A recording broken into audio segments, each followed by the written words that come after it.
চাপাইয়ের লোক তো হামরাও না, মাশাআল্লাহ। চাঁপাইনবাবগঞ্জের মানুষের ভাষার একটা সৌন্দর্য, একটা মহত্ব আছে।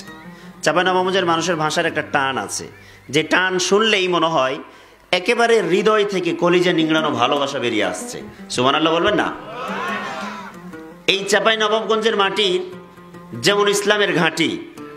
বাংলাদেশে আল্লামা দেলোয়ার হোসেন সাঈদীকে যখন ফাঁসির রায় শোনানো হয়, বাংলাদেশে যেই জেলার থেকে সবচাইতে বেশি প্রাণ ঝরেছিল, শহীদ হয়েছিল, যেই জেলাতে সবচাইতে কোরআনের জন্য জীবন বিলানো হয়েছিল, সেই জেলার নাম হচ্ছে চাঁপাইনবাবগঞ্জ।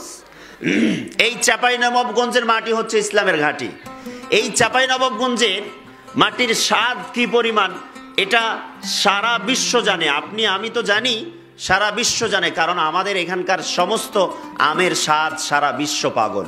ঠিক কিনা? একটু কথা বলেন, ঠিক কিনা?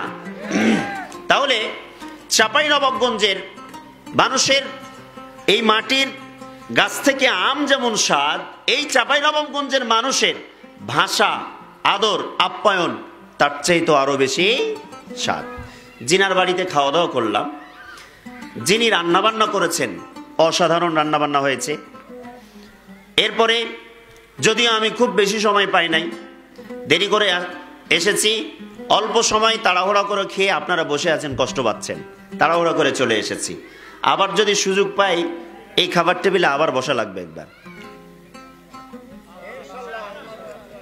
চান না আপনারা? এত খাওয়ার পার্টি হুজুর নয়, দোয়া রাখবেন। তাহলে আমরা বলছিলাম যে এই চাঁপাইনবাবগঞ্জের মানুষ দিন কায়েমের পথে সবচেয়ে অগ্রগামী ভূমিকা পালন করে। সবার ক্ষেত্রে কি করে? অগ্রগামী ভূমিকা পালন করে। সারা বাংলাদেশে দুটো জেলাকে বলা হয় ইসলামের ঘাঁটি, প্রিয় ঘাঁটি, প্রাণ ঘাঁটি বলা হয়। তার একটা হচ্ছে প্রথম নাম্বার 1 চাঁপাইনবাবগঞ্জ, দ্বিতীয় নম্বর হচ্ছে সাতক্ষীরা। তার ভিতরেও আমরা কিন্তু রয়েছি। সুবহানাল্লাহ বাড়িতে গিয়ে বলেন, আরো জোরে বলেন সুবহানাল্লাহ।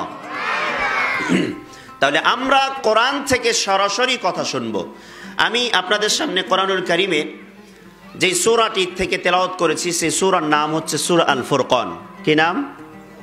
সূরা আল ফুরকান। কোরআনুল কারীমে মোট 114টি সূরা আছে। মনোযোগ দিয়ে শুনবেন।